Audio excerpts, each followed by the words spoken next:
You are listening to Radio Maria Canada. We now present the Health Hub, hosted by Kathy Biasi.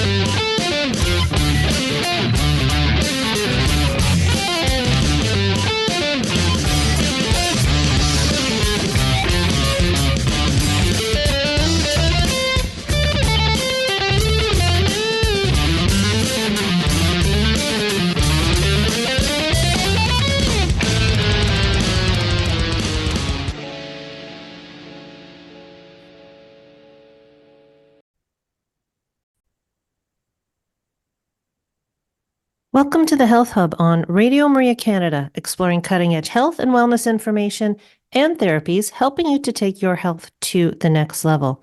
I'm your host, Kathy Biasi, and I'm an holistic nutritionist and a professional cancer coach.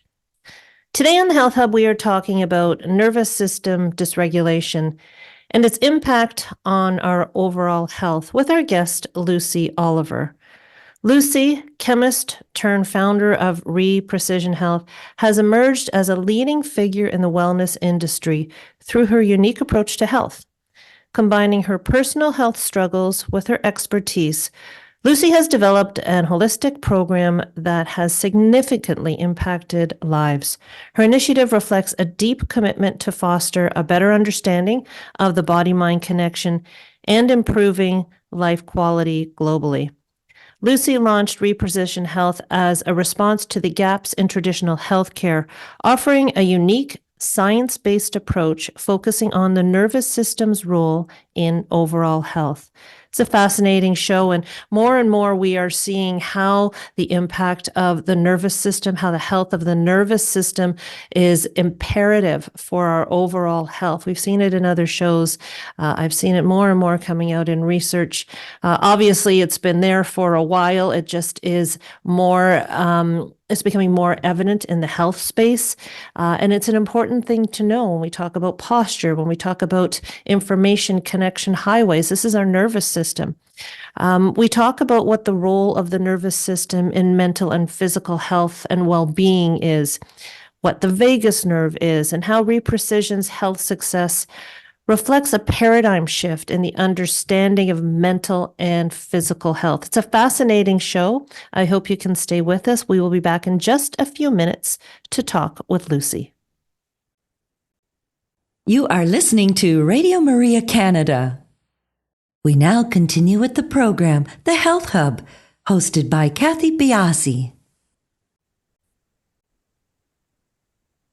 Welcome back to the Health Hub. Today's show has been recorded. No opportunity for calling in.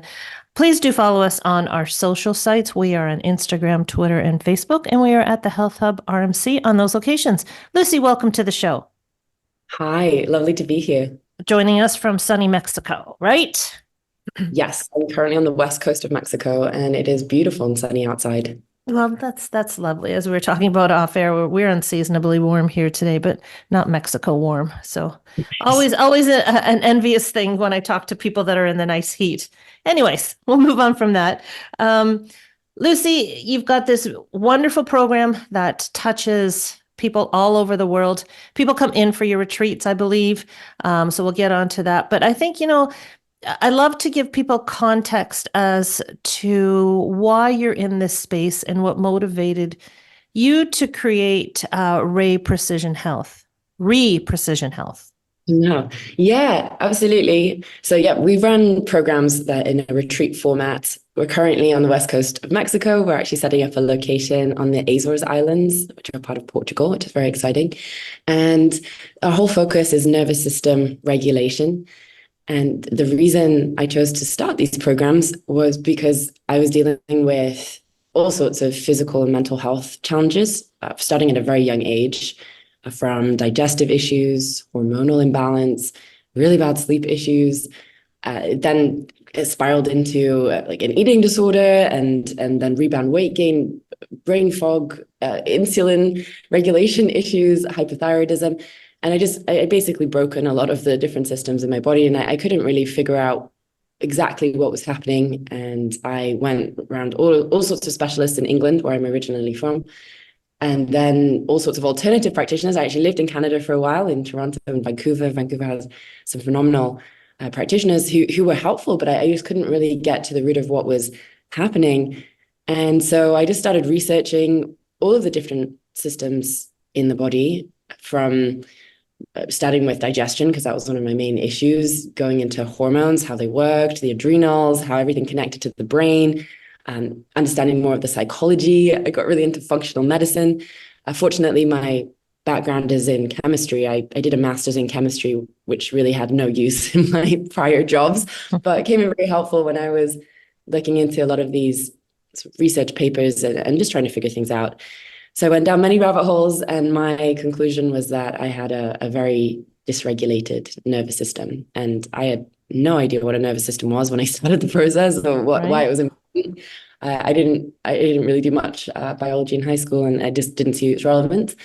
But it was really fascinating diving into the nervous system, and I realized that it's very much the foundation of, well, a well-regulated nervous system is the foundation of physical and mental well-being. And so I just started looking at all of these different tools of how could I regulate my nervous system better. And it really was quite profound, the shift. I kind of transformed as a person, really. And I started to see a lot of people with very similar symptoms. And it's not to say this is like the only thing that can be going on, but when the nervous system is dysregulated, it's hard to make progress in any areas. And so I just felt it was very important to share these different tools and the educational piece that had helped me. So the retreat format seemed like the best opportunity to do it, especially because the connection with other humans and the co-regulation piece is so important. We're social creatures. And I actually started the company in 2018, and then COVID hit. Mm-hmm. And so a lot of our social capacity was taken away. But it was just really, really profound, especially running programs during that time. And in the very first one we did, which was actually October 2020, it was a little bit different to what we're doing now, a skeleton crew just testing the format. But the program sold out because people just really wanted and needed this. And one guest on that program said that it saved his life. That was kind of his last shot. He wasn't really sure what else to try. And the feeling from just knowing you've created some kind of impact in someone's life was kind of the propeller to keep going with these programs. And here we are many years on and continue to grow. So it's been quite the ride. And I just like to share the message that there's tools and hope that people, if they're dealing with symptoms and getting shoulder shrugs from doctors, then maybe this is something that's worth looking into, at least as a foundation to then dive deeper into other areas. Would you say the nervous system dysregulation is downstream from another issue that has, or something else that is going on that has impacted the nervous system, caused dysregulation, and then the downhill slope of different symptoms? Or would you say dysregulation of the nervous system is the starting point?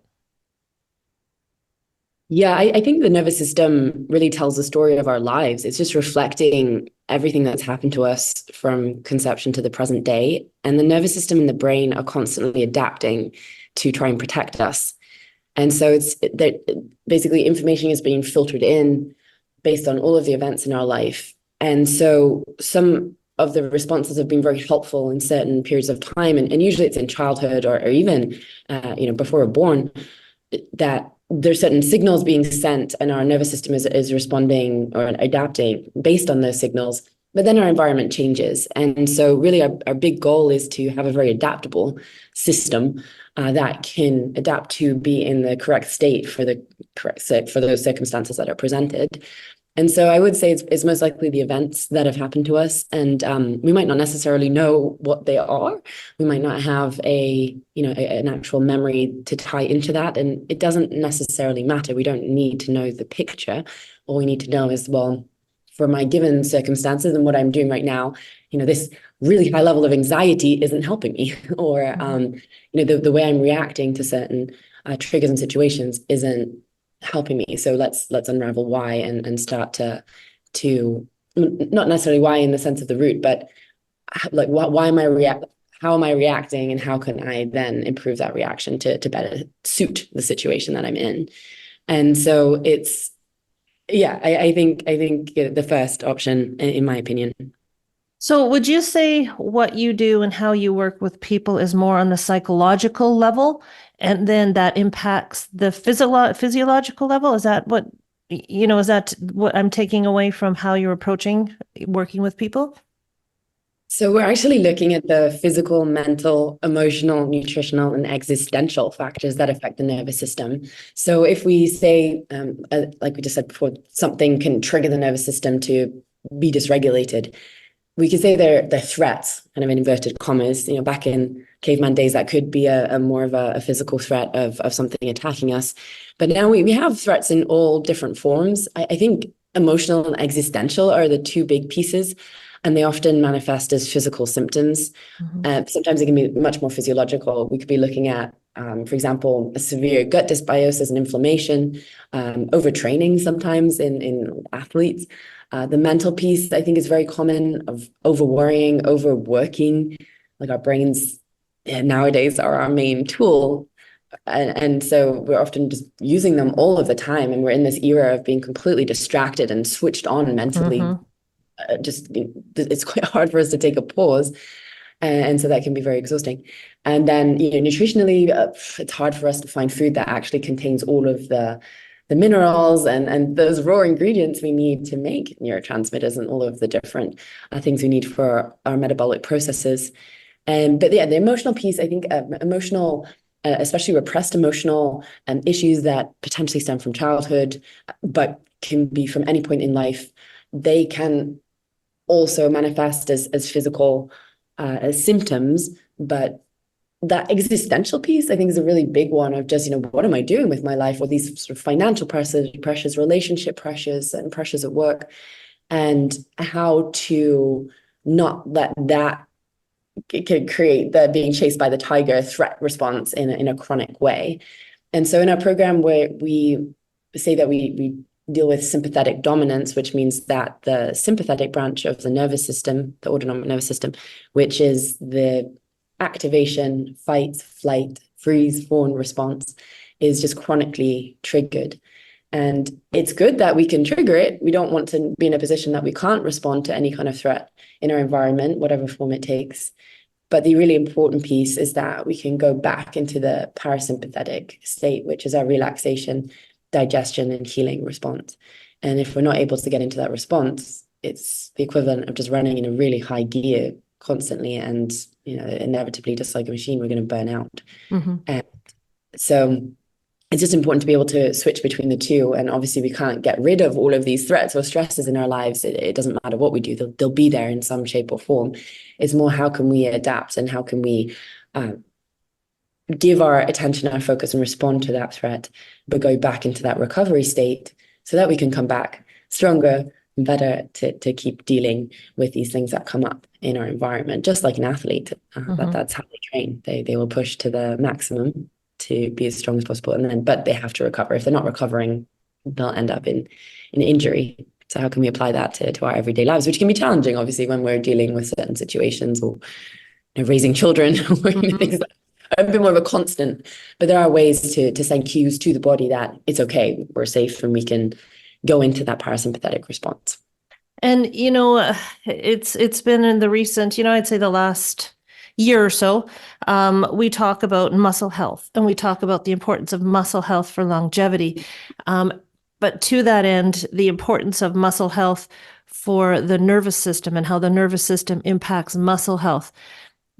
This is not something new for a lot of, for people that are in the medical space. But I think when it comes to integrative care, when it comes to wanting to take care of the whole person, I think these areas have been highly neglected and are just now coming to the forefront. In its basic form. Sometimes I feel that we overlook, you have a word, and the word is it gives full meaning, but we don't look at the meaning sometimes. And, we look at the nervous system, and we look, the nervous system controls, the brain and the nervous system control all that goes on in the body. So I don't know why it's taken so long for some of us to realize that we have to tend to this area of health if we want overall health and well-being. And so I talking to you about the nervous system and nervous system dysregulation, I think is like so avant-garde right now. And it's a great place for us to begin a health journey. And it's all tied together. So, learning how to cope with stress through nervous system regulation, but also learning how disease impacts it. It's like this, it's not a start line, finish line. It's this interwoven minutia of ideas. And I think what you would do is you're helping people to pull apart and see and maybe find where they enter into this space with your retreats. Yes, exactly. That's the goal, is to provide education. Just what is this? Because you're right. We're not really presented with this information at any point in our lives. And for me, I had to dig quite far. I feel like it's become more mainstream now, which is fantastic. Yeah. We're actually Googling the nervous system regulation retreat. That did not happen at the beginning at all. But we do still have, most of our guests who come in, they really don't know anything about it. And that's why they're curious and want to learn about it. But it's true. And in my experience going through the medical system was that everything's separated, right? You have a specialist in every area of the body. And again, I'm not beating our current medical system. I think there's fantastic, they can do a fantastic job in certain areas, but these more chronic conditions, it hasn't, that integrative piece, I feel, still isn't fully integrative. We're still separating. And that was a big impetus for starting the program, was just, this exists and this could be helpful for you, take a look. These are some tools, and then you can kind of dig a bit deeper for your specific circumstances. And it really has been transformational for many people, and they're just so grateful to have that information. And again, information is, there's so much information out there, we can all find it, but it is very helpful to actually put some of this into action. So that's what we do on the program. We combine that educational piece with more immersive experiences and actually doing various modalities, so you can see which ones really resonate, which ones are helpful, and really get to understand the brain and body better and create more coherence between the two. Because I know for myself, and what I've seen in a lot of our guests, is just this fight we have with our body and our brain of just like, it's just not working for me, or like I'm dealing with all of these issues. And it's not a great place to be when we're just fighting against our own physiology and our mind. And I think a lot of listeners can probably identify with that internal voice, that very critical voice that we can carry, and just how can we program this to work more in our favor and just create more joy. It's really the mission of the company, is how can we find more freedom in our physical symptoms, and then also freedom from these mental prisons that are often created by our operating system, also known as nervous system, that is maybe outdated and just doesn't really serve you anymore, but we're kind of still living bound by it. And so that's a big piece of what we do. And again, I think it's just crossing over various disciplines that don't tend to cross over in the medical and mental health care system. Yet many physicians will say, your outlook is important. The way you approach things are important. But I think what was missing was the why. And a lot of people want to know the why. And this is it, right? This inner voice, this is another area that I hear more and more about, is cultivating a positive inner voice, or a inner voice that is beneficial to you.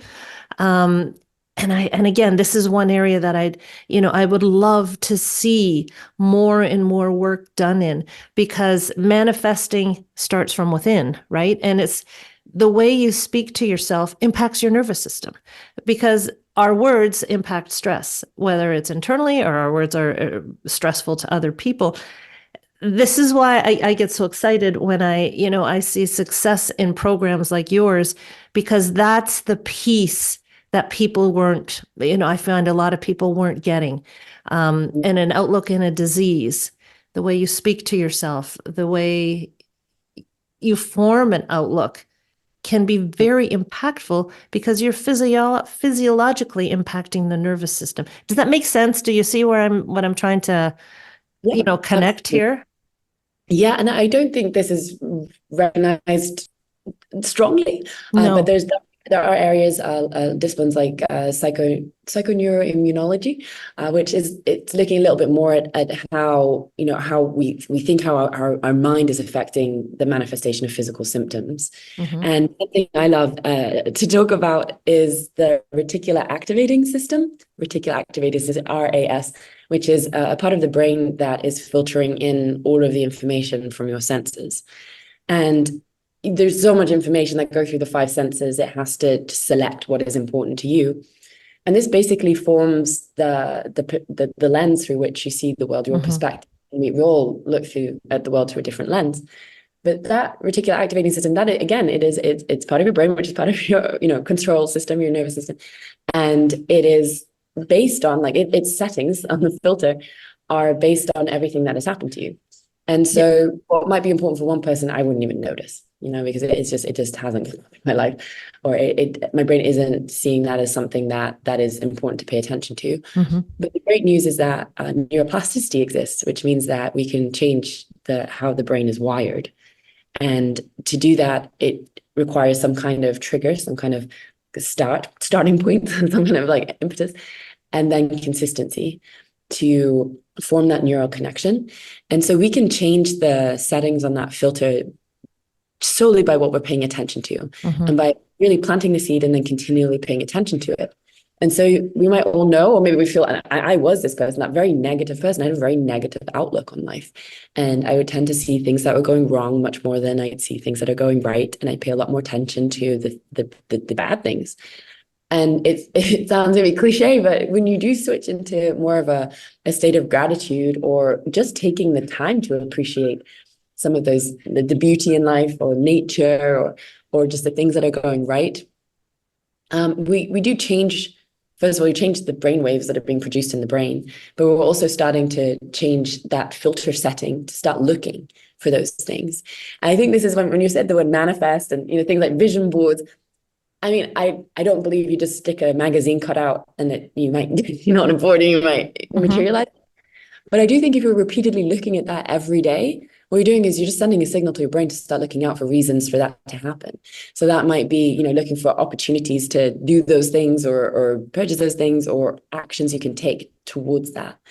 And so I think we kind of underestimate how much power we have to create our reality in a certain way. Because again, we're sort of stuck and bound by these constraints and the operating system that we've been given. But we can change that. You can change it.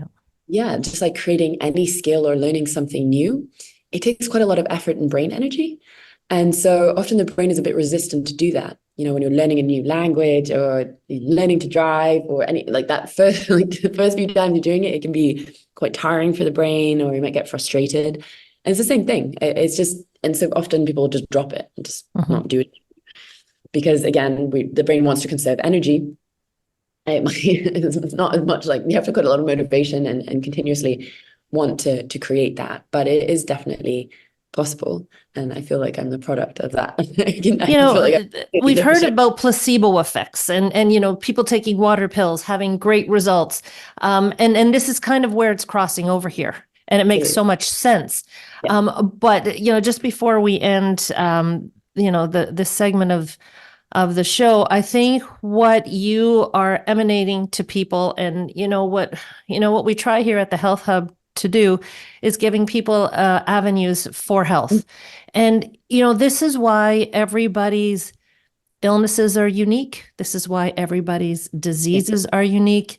And this is why, even though there's a standard of care protocol for disease out there, the impact that we can make personally goes beyond that. And I think that, having this control and having this understanding that how we think, our outlook, how it impacts our nervous system and physiologically goes into our healing, I think it's again, another place that we can make so much of a difference. So let's take a break here. When we come back, if we get enough time, I'd like to start talking about the vagus nerve. This is something that I also found very interesting.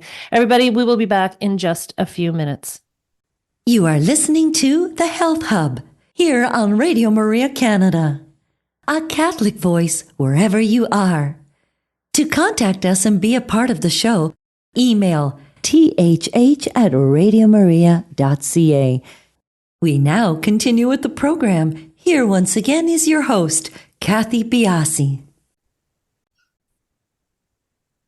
Welcome back to the Health Hub. Lucy, I ended off saying that I would like to at some point approach the vagal nerve in the second half of the show, but let's hit it right now, because I think I took a course actually in vagal nerve theory and the polyvagal theory, and I found it fascinating. But again, another area of neurological health, of physical health that we can, that if we understand and have a bit of an idea and how we can impact it, can impact our health. So can you give us an insight into what the vagus nerve is, what it does, and maybe how we can help regulate it or support its health?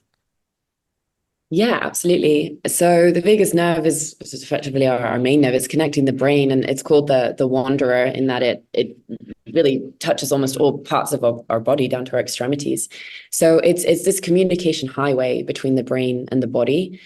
So it's really important for being able to, again, regulate our nervous system, that information that's going both ways. And my favorite part to talk about is the connection between the brain and the gut, which is connected by the vagus nerve, which again is a two-way street. And I found it really fascinating, I think, because I dealt with really severe digestive issues. But when I dug deeper, and I still feel like as a species, we're just like scraping the surface of the importance of not only the nervous system, but also the gut biome. But so the vagus nerve is basically connecting the information between the brain and the gut. So it's when we're dealing with really high level of stress, for example, chronic stress, that is going to connect down to the gut. And there's studies to show that the gut biome will, like the composition of the bacteria in the biome, will shift just because we're in a really stressed out state. And we can also see higher levels of inflammation, which will then affect our digestion, our immune function. But we also see the other way, depending on the types of bacteria that are in our microbiome, we can actually see changes in cognitive function and mood. So there's actually an area called psychobiotics, which I found really fascinating, and it studies the effect of different strains of bacteria on cognitive function. So there are certain bacteria that can help reduce anxiety and depression, for example. There's some that are tied into even like more predisposition to obesity, and just how those bacteria can affect our mood, our cravings, and a lot of our behaviors. And so when we're looking at, overall health, and if we're talking about freedom and joy, like looking at our biome is really, really important. And so we include a gut healing protocol on our programs, like called the Reset programs. And the big focus is getting rid of pathogenic bacteria. So the bacteria that are not very helpful for us. They're not leading to good brain function, or they're potentially creating inflammation or other negative effects. Also getting rid of some parasites. So we do have a fully symbiotic relationship with bacteria and parasites. But again, there's certain types that are much more beneficial to us than others. And so we ideally want to get rid of the ones that are not working in our favor. And we work on healing the gut lining, because when the gut is inflamed, or the gaps in there's little junctions in the lining of the gut, if they get too wide, we can see undigested food particles getting into the bloodstream, which can again cause an inflammatory response, which triggers our sympathetic branch of the nervous system. And it can even lead to autoimmune disease. That's often a starting point for autoimmune diseases, looking at the gut and healing the gut. And then we also start to repopulate and reseed the gut to encourage the growth of the beneficial bacteria that are then sending messages back to the brain. And so a lot of that messaging is done through neurotransmitters. And actually, I mean, I've seen various numbers, but up to 95% of our serotonin is produced in our gut. Mhm. And so serotonin is just so important for our mood. And that means if there's, and again, this is what the vagus nerve is communicating. And also our dopamine and there are many other neurotransmitters that are so important for our mood are produced in the gut. And so when there is impairment of the gut in whatever form, we're seeing that direct effect on the vagus nerve. The vagus nerve is also it's called the vagal brake. We can it helps us to create that switch between the sympathetic and the parasympathetic state. So there are certain exercises we could do to it's called vagal tone. And honestly, we have an incredible team of facilitators, one of which is Dr. Aaron, our chiropractor. He can talk in much more depth than me. But yes, that's a big part of our educational piece, is just understanding more the vagus nerve and this state of sympathetic dominance, which is a term we use of when we're just stuck in this really, again, it's like being in that high gear, stuck in this chronic stress state and struggling to get into that parasympathetic state. And also what happens when we get so high into that sympathetic state, when we're in such sort of overdrive, we get to the point of burnout and shutdown. And you did mention polyvagal theory, and that is a state coined by Peter Levine, which is dorsal vagal shutdown. Listeners don't need to remember all the terms, but that can be the state when we're just past that state of anxiety and stress, and just in almost numbness and shutdown. And that's actually going back into the parasympathetic state, but almost in a freeze response, which you'll see in some animals. For example, if you look at a deer that suddenly gets attacked, they'll sometimes just freeze and almost like play dead. And that's when we get into overwhelm. And we see this too sometimes in humans when I read a story about a woman who was like a black belt karate master, and she got attacked and just froze. And she had so much shame around it because she knew exactly how to react and to defend herself. But basically her nervous system just got so overwhelmed in that moment, she went into a freeze state. That's a little bit of information there, but I mean, there's a rabbit hole you can go down. I'm sure on your course you learned some really interesting facts, and it's something that I would definitely encourage listeners to investigate. Yeah, it's very, very interesting. And as you mentioned, there are ways along, I mean, it's this bi-directional thing, the gut and the brain and the gut, how we think impacts the gut, our gut impacts. So, I mean, again, another area of health that we can spend some time. And vagal nervous toning is not something that's very hard to do. There are some exercises that you can do on a daily basis just to strengthen that aspect of health. So I think that's, again, another area of our nervous system that we can impact. Do you, there's a term out there, and a practice out there, I guess, called brain mapping. Is that something that you're involved with? Yes, on our programs, on our reset programs, we cover various modalities. So we do have our educational workshops, and then we have more immersive experiences, and then also sort of one-on-one modalities. And one of those is our QEEG brain mapping, which means that we're measuring the electrical activity in 19 parts of the brain, 19 points of the brain. And that helps us get a picture of just what's going on, which frequencies are firing and which frequencies are more dominant. And again, this is an area that I found very fascinating because I had very high brain waves, high beta, it's called, which is very helpful for things like solving math problems and science, but not so fun when you're trying to go to sleep and can't get out of that state. And so what we're hoping to do by measuring the brain waves is to create more flexibility between the different brainwave states. So we have different states from delta, which is when we're sleeping, theta, which is more of a meditative state. It's more of our dreaming, getting into meditative state. Alpha is more of our meditative state, which is that blissful letting go feeling. Zen monks have really high alpha levels. And we have beta, which is what I'm using now to talk to you, and what listeners are probably using to listen. And then high beta is a little bit more of that monkey mind, faster processing. And then we go up into gamma, which is really focus. Like a lot of athletes want to build up gamma to have almost like tunnel vision focus flow state. And so using neurofeedback, which we offer in our programs, we are able to train in those different brain states by getting real-time feedback. as to when we're hitting certain brainwave states. And so we do include that in our research programs. And for me, it was really, really helpful just to be able to get access to those lower brainwave states and to really get into more of a relaxed state of mind. But brainwaves are so powerful. I mean, they're controlling what we think, right? What we think, and then that leads to our actions and our habits. So by being able to optimize in certain ways our brainwave states, we're able to really change our behaviors, but also, again, what's happening in our mind. It's not very fun to listen to that monkey mind, especially late at night. And so it can improve our quality of life. And just to be able to access those lower brainwave states more frequently, make them more default, which then ties into getting into that more recovery state.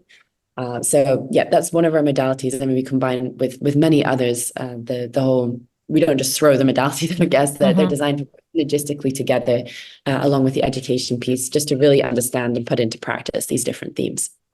Well, back, the brain mapping, this, I'm not familiar. I've never had brain mapping done, and it's kind of a newer thing that I've come upon. Are you able to, are people able to control the different wavelengths, the different maps, or is this just an information piece? Yeah, so we, after doing the brain map there, I guess we'll do neurofeedback sessions, which involve electrodes on the scalp. They're non-invasive. They're just measuring the electrical activity of the brain waves in certain points of the brain. So there's different protocols we can do based on what we're trying to achieve. One of the programs we love to offer is a neuro meditation protocol. So in where the electrodes is that we can see more activity during meditation. And again, we're looking at alpha and theta waves, and the participant is given audio and visual cues. So when they're able to hit the frequency that we're trying to train, they're seeing sharp or more clear audio and visual. And that is effectively using the brain's natural reward mechanism to continue to produce those certain frequencies. We do have certain control over it. It depends what we're training. Sometimes it's very hard to just know how to switch your brain certain hertz, and frequency in an area of the brain. It's hard to do that voluntarily. But for example, in meditation, you can start to get a feel for, okay, well, this is what this meditative state feels like, and I can feel when I'm wandering out of it. But that real-time feedback is supporting it. So, when the music is going down, you're not hitting the state. Music comes back, you're able to hit almost like hitting the note, right? You're hitting the note in your brain that we're hoping to train. And so it can be very helpful. And a lot of our guests who've meditated for years, they've realized actually they were just sort of sitting for 20 minutes with their brain wandering. It wasn't really meditation. And this is what a really good meditation teacher can sometimes do. Obviously, they're not able to read your brain waves, but they can see when you're fidgeting or kind of coming out of it. But it definitely expedites the process when we're getting real-time feedback. Now, the brain mapping, I just find it really interesting. Brain mapping, so this is not, does this have anything to do with our self-speak? Or it can totally different? Yeah, I mean, we don't use the brain maps really as any kind of diagnosis, but it can show things that are coming up, and it's more if you're able to train the frequencies, the brain frequencies to create more adaptability. That's our whole goal. So again, we've got a lot of, if I use my brain as an example, I had really, really high brain waves. I did have a lot of negative self-talk. To be able to get into those lower states, the most helpful tool is to feel more into gratitude and compassion. Like we can actually see, using something like a heart rate variability monitor, the effect on the nervous system. And then we can see, using neurofeedback, like the effect on our brain waves when we're in that state, when we're really focusing in on gratitude and more positivity. And so, and actually that's one of the best ways I found, maybe one of the best ways, aside from regulating our breathing and doing an extended exhale, to get into a more parasympathetic nervous system state. So I think you can use these tools to start training that positive, kind of the more positive default in the brain, because you will start to come out of these states if you go into that negative voice and that that more negative mindset, you will immediately go out of the brainwave. So we're trying to optimize, and you'll trigger more of the sympathetic branch of the nervous system. So we do a full workshop on heart rate variability training, which I find fascinating too. It's another form of biofeedback. So biofeedback is just measuring a biometric and then using real-time feedback to optimize that biometric. So neurofeedback is measuring brainwaves. Heart rate variability training is measuring the gap in between the heartbeat, which sounds quite obscure, but the heartbeat is actually controlled by the sympathetic and parasympathetic branches of the nervous system. And so it gives us some good insight into what's happening in the nervous system, but it's also a measure of vitality. The higher our heart rate variability, the more vitality we have. And again, it's tying into this adaptability, flexibility of the system piece. When the heart rate is not, when the heart rate variability is low, it means that the system is rigid. And actually, an Apple Watch can pick up if someone's going to have a heart attack because it is measuring heart rate variability. And when that variability goes down and the gaps in between the heartbeat are almost the same, that is a sign of a heart attack. And so we want to see high flexibility, and it means that we can adapt to the situation that has been thrown at us. As you said, the Apple Watch is funny. I have an app, and heart rate variability is one of the big things on it. It's one of the, that is actually measured. Yes. So that's, and it just goes to show how this connection is, it's been sitting right in front of us. It just hasn't been explored to the extent that we need to explore it when we want to get into our optimal health. I congratulate you for pulling it all together for people. I think it's great. I really do. And I think it's so helpful. I know you've helped a lot of frontline workers in their health issues. So it's the tying it all together. And I think the nervous system is that piece that we need to look at, that maybe we look at nutrition. Nutrition's always something that we talk about when it comes to health and exercise. But the nervous system, this neurological piece is something that I think we really need to investigate further.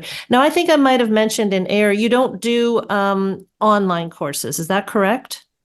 We have an online program. Oh, you do? Okay.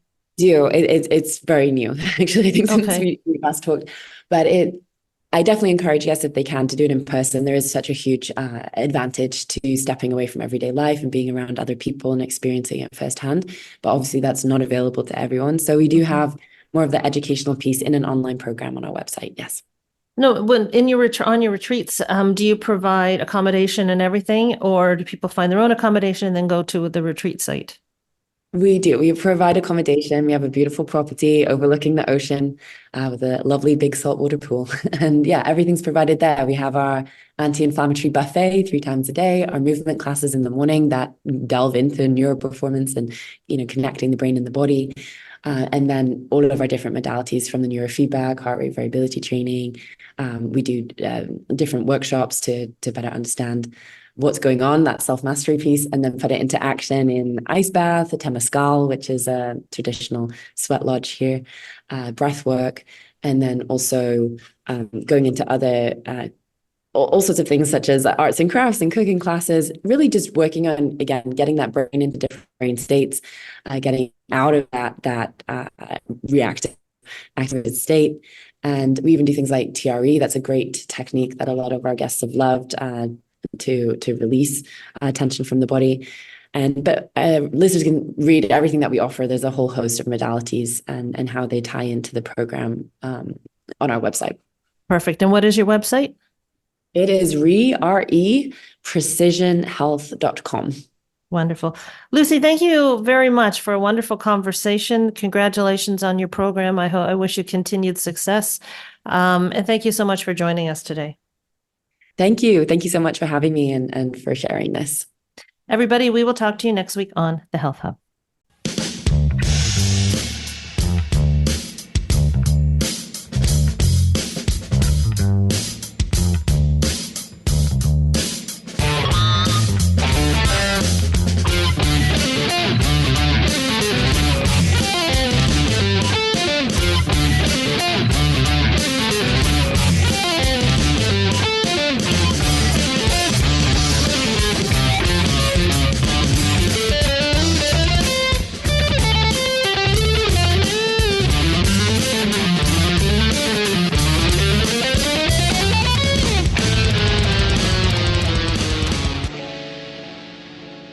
have been listening to The Health Hub, hosted by Kathy Biasi, here on Radio Maria Canada.